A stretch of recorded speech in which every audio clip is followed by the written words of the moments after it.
Βλέπω τα βιολιά σας είναι πολύ ωραία και σαν κατασκευή έτσι, και αισθητική ωραία έχουν και αποδίδουν και ήχο, ας πούμε.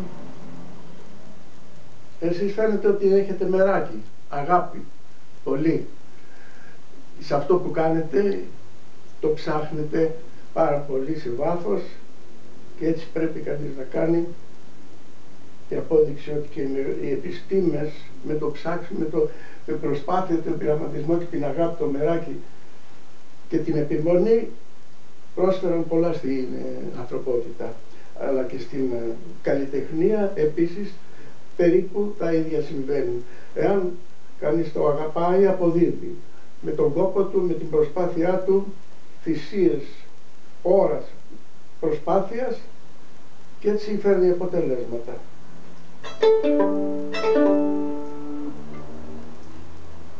Λοιπόν, αυτά.